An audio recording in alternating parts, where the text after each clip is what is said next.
7월 18일 12시 20분입니다. 점심시간입니다. 경향신문에 7월 16일자 화요일날 경향신문에 광고란에 공무원 노동조합 그리고 이 교사라기보다는 더 구체적으로는 정교조 집단이 되겠죠. 이 사람들이 그 성과급제를 폐지하라라고 하는 집회를 예고하면서 광고를 냈는데 이런 내용이 있었습니다. 일면을 다 이렇게 할애를 해서 광고를 하고 있습니다. 전국 공무원 노동조합은 그리고 정교조는 왜 민주노총에 소속이 되어 있습니까? 뻔한 질문이지만 그냥 한번 해보는 겁니다. 여기 보면 플래카드에 전국 공무원 노동조합이라고 하는 글씨체도 이거 간첩 신영복 글씨체를 씁니다. 이 사람들은 늘 이 글씨체를 써요. 배지 같은 데도 이런 글씨체를 씁니다. 제가 이 공무원 노동조합은 국민 의례를 할 때 국기에 대한 경례하고 태극기 보면서 애국가를 부르고는 있죠. 가끔 제가 그런 거 안 한다는 소리를 들은 바가 있어서 혹시나 말해보는 겁니다. 태극기 국기에 대한 경례 안 한다는 소리가 들리길래 뭐 잘 하고 있다면 제가 잘못 알고 있는 거고요. 이 성과급제를 실패한 정책이라고 하면서 한 내용을 보고 뭐 말도 안 되는 거지만 돈 내는 사람으로서, 그러니까 이 사람도 월급은 제가 주고 있는 거잖아요. 그러니까 고용주의자 사용주로서 비판을 좀 해볼까 합니다. 비판할 자격은 되죠. 제가 세금을 내고 있으니까. 20년 된 성과급제 이미 실패한 정책이다 이렇게 타이틀을 달고요. 문재인 씨가 성과급제 폐지 약속을 했던 모양이죠. 그러니까 이제 이 사람들이 약속 지켜라 하고 이제 튀어나온 모양입니다.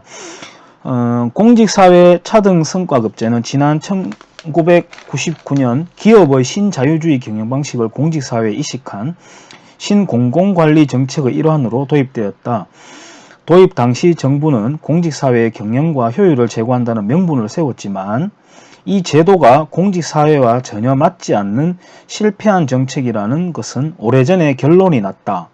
결론이 어떻게 났죠? 누가 냈죠? 각 부서와 개인 간의 협력이 중요한 행정 업무에 경쟁을 부추겨 조직 문화를 붕괴시키고 행정의 공공성보다는 효율을 강조하여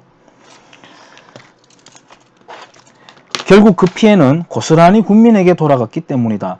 공공성과 효율은 어떤 거죠? 효율이 높아지면 공공성이 좋아지는 거 아닌가요? 근데 왜 공공성과 효율을 나누어서 공공성보다는 효율이 높아졌다 하죠? 공무원의 효율이 높아진다는 것은 공공성이 높아지는 거하고 동일 아닌가요? 그 피해는 고스란히 국민에게 돌아갔다. 아무런 피해 안 받았습니다. 국민의 일원입니다. 국민이라는 말 아무 때나 쓰면 안 돼요. 나도 국민이니까. 아무 피해 받은 거 없습니다. 공무원 성과급제 때문에.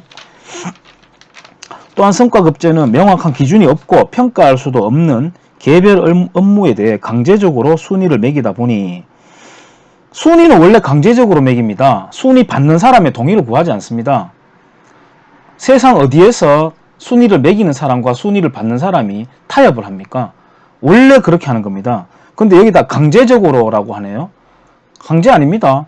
원래 그렇게 하는 겁니다. 물건 살 때만 해도 선택하는 사람이 마음대로 하는 거지 선택받는 사람하고 협의를 하나요? 내가 사고 싶은 물건을 사지? 근데 거기다 강제적으로 순위를 매긴다 이런 말을 붙이면 되나요? 결국 권력의 공무원 줄 세우기, 공무원 성과 퇴출제의 수단으로 현재에 악용되었다. 공무원 줄 세우기를 했던 모양이죠. 그 공무원을 신고하세요. 그러면 이걸 가지고 줄 세우기를 했다면 그 사례를 증거를 수집해 가지고 신고를 하세요. 하면 되죠.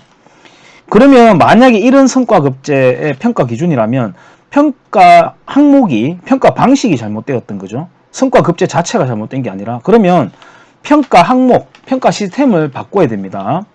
성과급제를 폐지할 게 아니라. 예를 들어 신자유주의를 비판하는 사람들도 마찬가지예요.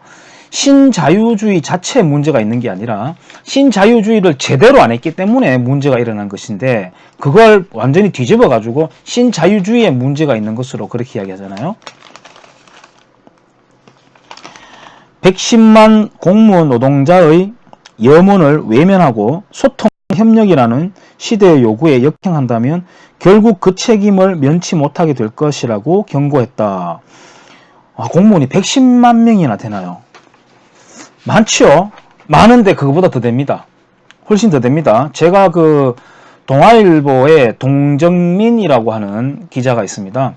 그 작년 봄쯤 됐을 겁니다. 그때 그 사람이 프랑스 공무원 실태하고 현황하고 한국 공무원의 현황하고 이렇게 비교를 하는 걸 보면서, 제가 그 사람이 숫자를 잘못하고 있다, 또는 숫자 그 집계내는 방식이 잘못되었다라고 하는 반박의 그 글을 리포트 형식으로 적어가지고 제 블로그에 포스팅한 적이 있습니다. 그거는 제가 영상 아랫단에 첨부를 해 놓을 테니까 혹시 참고를 한번 해보세요. 공무원 숫자는 훨씬 많습니다. 이거보다도. 그 다음 이제 교직원들로 넘어갑니다. 제목, 성과급이 교사 간의 위화감만 조성, 이렇게 해놨습니다. 교육의 전문성 신장과 교육의 질 개선을 목적으로 도입된 교원 성과급 제도가 본래 취지를 전혀 살리지 못하고 있는 것으로 드러났다. 아까 여기도 공무원 노동조합에서도 결론이 났다 뭐 이렇게 났는데, 여기도 또 드러났다 하는데, 누가 뭘 드러냈다는 건지, 어떤 결과를 냈다는 건지는 없습니다. 정교조 교육희망 신문이 무작위로 전국 30여 개 학교 누리집에, 정교조 신문이에요. 정교조 신문. 올라온 차등 성과급 기준, 2017년 기준입니다. 살펴본 결과 상당수 학교들이 교육의 전문성과 무관한 성과 기준을 세워. 전문성과 무관한 성과 기준을 세워. 네, 좋습니다. 가뜩이나 마땅치 않은 성과급에 대한 현장 교사들이 불만을 키우고 있는 것으로 나타났다. 경북의 한 초등학교에서는 친목회장과 총무를 맡은 교사에게 1점씩 추가점을 주는가 하면, 뭐 이런 것도 있었나 보죠. 잘못되었네요. 특성화고 교사가 현장 실습 관련 신규 업체를 방문하면 10점을 주기도 하였다. 또 강원의 한 마이스터고는 교내 외 순찰 지도 횟수에 따라 최대 2점을 주는가 하면 비교육적이라는 이유로 거의 사라져가고 있는 교문 지도, 교문에서 학생이 지도하는 거요, 1점을 주도록 한 학교도 있다. 교문에서 학생 선도하는 게 왜 비교육적이죠? 그걸 비교육적이라고 정의를 내린 사람이 누굽니까? 무슨 기준으로? 그리고 교내 외 순찰 지도를 하면 좋은 거잖아요. 그게 점수 주면 안 되나요? 뭐 친목회장과 총무를 맡으면 뭐 1점을 준다. 글쎄요, 뭐 이게 나쁘다면 기준을 바꾸면 되죠. 이 같은 내용은 성과급이 애초의 취지인 교육 전문성과 무관하다는 것을 방증한다. 그러면 계속 말하듯이 성과 평가 기준을 바꾸면 돼요. 평가 방식을 바꾸면 돼요. 폐지가 아니라. 교원들의 부정적인 인식은 국회 교육위원회 소속 여영국 의원, 정의당입니다. 아까 뭐 신문은 또 정교조 신문이라고 하고, 여영국 의원 정의당이라고 하고, 다 자기들 쪽에서 뭔가를 다 조사하고 이렇게 했네요. 이것도 밑에 또 있습니다. 1999년부터 전체 공무원에게 성과급제를 도입한 이후 돈으로 공직사회를 차별화 등급하는 것이 얼마나 비생산적이며 비인간적인가 하는 것은 지난 20년간 확인된 결과이다. 아무것도 확인된 게 없습니다. 더 좋아졌어요. 민원 서비스 저는 좋아졌다고 느끼고 있습니다. 보통 여기도 보면 비생산적이고 비인간적이라고 하는데, 생산성과 인간성은 어떤 관계에 있을까요? 생산성이 높아지면 비인간적인가요? 이거 완전히 예를 들어서 전쟁이냐 평화냐를 딱 갖다 붙여가지고 사람들한테 혼란을 주는 것처럼 아닌 걸 갖다 놓고 있는 거예요. 그러면 흔히들 물질과 인간을 별개로 놓고 보잖아요. 근데 저는 그렇지 않습니다. 거의 동일하게 보고, 또는 물질이 인간성을 끌어올려 주기도 한다고 생각해요. 예를 들어서 버튼만 누르면은 밥이 되고, 꼭지만 돌리면 따뜻한 온수 샤워를 할 수 있고, 아주 깔끔한 그 길거리와 정비가 잘 된 도시에서 살던 사람이 문재인 씨가 행복국가라고 말했던 부탄이라는 곳에 가서 살면은 어떤 인간성으로 만들어질까요? 또 반대로 부탄이라고 하는 나라로 대표되는 그런 나라에 있는 아이들이 만약에 한국에 와가지고 한 달 정도만 한국 생활을 경험하고 나면 자기 나라를 행복국가라고 말해줄 수 있을까요, 과연? 걔들은 충치가 생기면 거의 다 그냥 빼내야 되는데, 거기는 지금 북한하고 거의 체제가 비슷한 조선스러운 그런 나라거든요.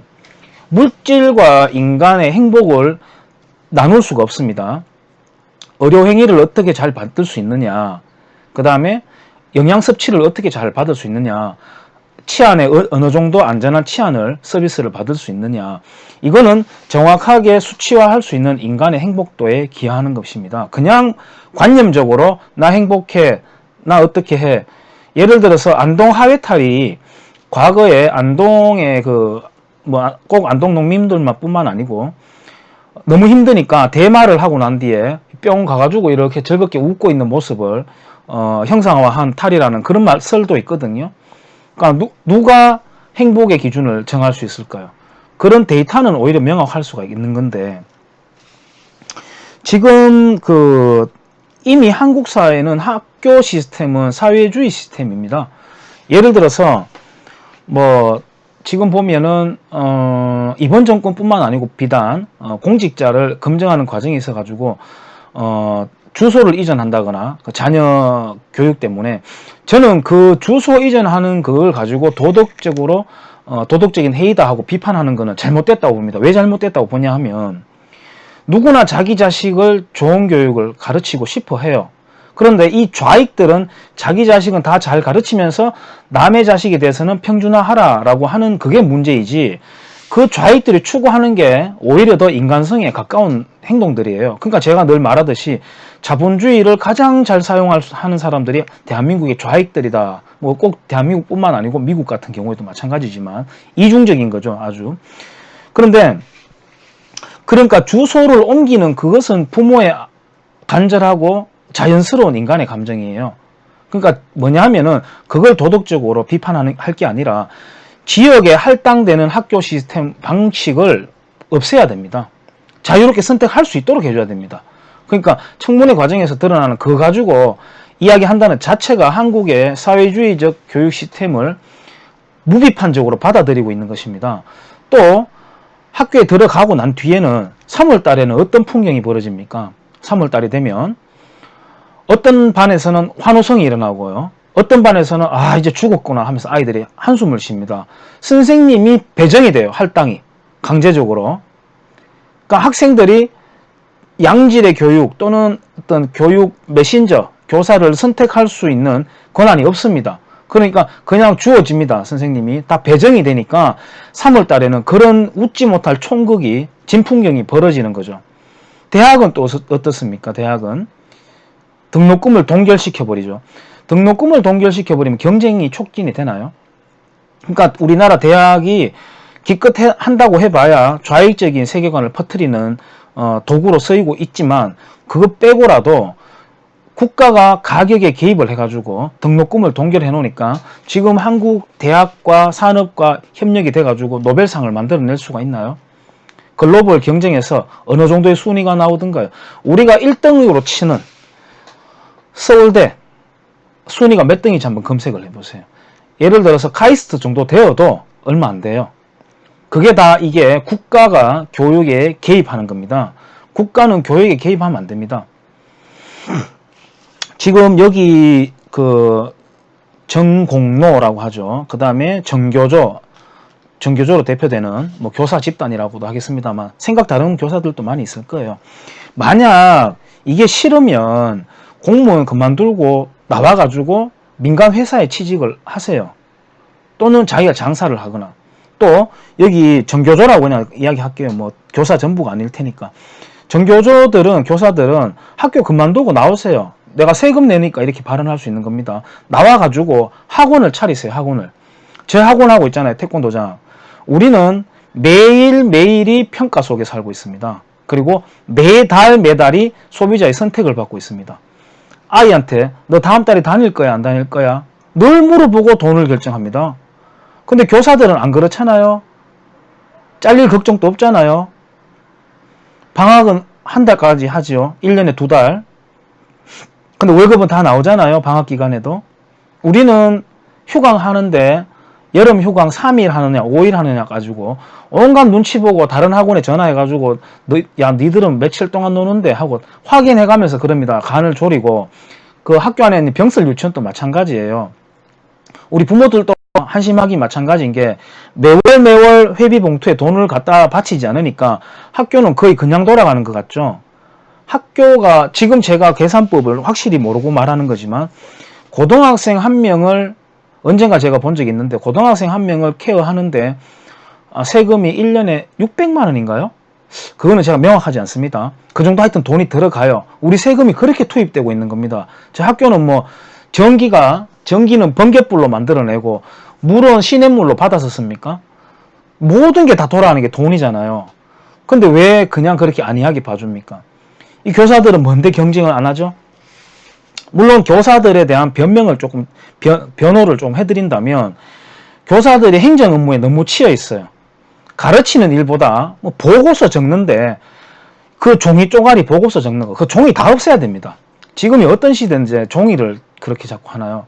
지금 우리 관청으로 대표되는 시청에도 맨날 종이가 왔다 갔다 해요. 종이가 가장 뒤처져 있어요. 시대 흐름에 다 모바일로 하고 전자식으로 다 하는데 늘 종이가 왔다 갔다 해요. 호치키스 찝고 도장 찍고 펀칭하고 말이죠. 원시인이에요. 원시인. 그 사람들이 원시인이라는 게 아니라 행정 시스템 자체가 시대에서 굉장히 뒤처져 있어요. 지금 공무원들은 박정희 대통령이 공무원 제도를 설계할 때하고 변한 게 있습니다. 일단 공무원 수가 많이 늘었죠. 공무원 수에 대해서는 이따가 제가 별첨한다고 했던 그 자료를 보시면 알 것이고요. 두 번째는 연금을 수령하는 수명이 팍 늘어버렸습니다. 팍 늘어버렸죠. 빨리 안 죽어요. 뭐 빨리 죽으라는 말이 아니니까 또. 세 번째는 공무원 숫자가 늘고 임금이 높아졌어요. 과거에 비해서. 그 공무원 숫자가 늘고 수명이 늘고 임금이 높아지는 이 세 가지. 이게 지금 나중에 감당이 안 될 거잖아요. 지금도 이미 마이너스가 되고 있다고 경고 사인이 계속 들어오고 있는데도 가고 있는 거거든요. 요거는 제가 경험한 그냥 뭐 공무원들이 저녁에 퇴근을 안 하고 잠깐 놀러 갔다 와서 다시 근태를 잔업을 했는 걸로 뭐 하고 하는 거는 아주 뭐 그냥 공공연한 소문이고 뭐 소소한 일로 보여질 정도로 그냥 그런 일인데 제가 경험한 바로는 저희 동네 주민센터 뒤편에 식당이 있는데 제가 개인적으로 아는 분입니다. 식당은. 그래서 제가 한 번씩 밥 먹으러 가는데 11시 정도 되어 가지고 공무원들이 밥을 먹으러 왔더라고요. 밥을 먹으러 와서 막걸리도 시키고 좀 되는 이야기니까 그냥 이야기할게요. 그래가지고 참 저 사람들 너무 당당하다. 굉장히 또 시끄럽게 돌아가. 아주머니 뭐 막걸리 좀 내보세요. 막 이런 식으로. 참 당당하네 뻔뻔하고 싶어가지고 뭐 뻔히 사람 뭐 다 이웃 사람일 수도 있고 하니까 다 입대기가 뭐 그러니까 그냥 있는 건데 그날은 좀 제가 바치더라고요. 그래가지고 뒤늦게 한 사람이 딱 들어오길래 주민센터에서 오셨어요 하면서 제가 물어봤어요. 물어보니까 예 하면서 가더니만 자기들 테이블에 가서 갑자기 테이블이 조용해져요. 그 전까지 시끄럽게 놀다가 조용해져요. 제 말을 전달했겠죠. 저 사람이 공무원이냐고 묻더라는 식으로 했겠죠. 그러니까 조용해지다가 갑자기 한 사람이 딱 큰 소리로 야 괜찮다 신경 쓰지 마라 자 한잔 해라 그러면서 더 크게 놀아버리더라고요. 그 한 사람이 참 웃기네 저 사람들 하면서 그냥 왔어요. 그냥 씁쓸하게 그냥 오후에 일하고 있는데 그 식당 주인의 그 친척이 저하고 친한 선배입니다. 그래서 전화가 왔더라고요. 야, 광수야 너 민원 넣지 말해 이러더라고요. 무슨 민원요? 하니까 저는 잊어버리고 있었는데 낮에 공무원들 마주쳤잖아. 예, 마주쳤습니다. 그 민원 넣지 말라고 부탁하더라. 이러는 거예요. 참, 그거 듣는 순간 정말 구질구질하다. 그렇게 겁나면 근무 시간 지키던가 그런 생각했습니다. 여러분도 관공서 가보세요. 일을 정말 그렇게 많은 숫자의 사람들이 필요한지. 정작 바쁜 것은 맨 앞에서 민원인 상대하는 그런 사람들이 제일 바쁜 것 같아요. 그 발급기, 터치식 발급기 다 들여놔야 됩니다. 들여놔야 되고, 모두 그 학교라는 울타리, 그 관공서라는 울타리를 다 벗어나서 밖으로 나오세요. 거기 있지 말고. 나와가지고 붙어봅시다, 같이. 학교 밖에서 또는 관공서 밖에서 사람들이 어떻게 살아가는지 모르죠. 얼마나 치열하게 하루하루를 살아가는지 모르죠. 나오세요. 나와가지고 한번 붙어봅시다. 정말 맨눈으로, 정말 맨손, 맨주먹으로 서로 한번 경쟁하면서 살아봅시다. 이런 짓 하지 말고, 내가 세금을 내고 있으니까 충분히 말할 자격이 있어서 하는 말입니다. 정 이게 다 싫고 하면 나오세요. 나와가지고 로드 파이팅 합시다. 길에서 붙고 경쟁하면서 한번 살아봅시다. 이런 거 하면 바깥에서 어떤 시선으로 보는지 좀 염치가 있고 눈치 봐가면서 좀 했으면 좋겠어요.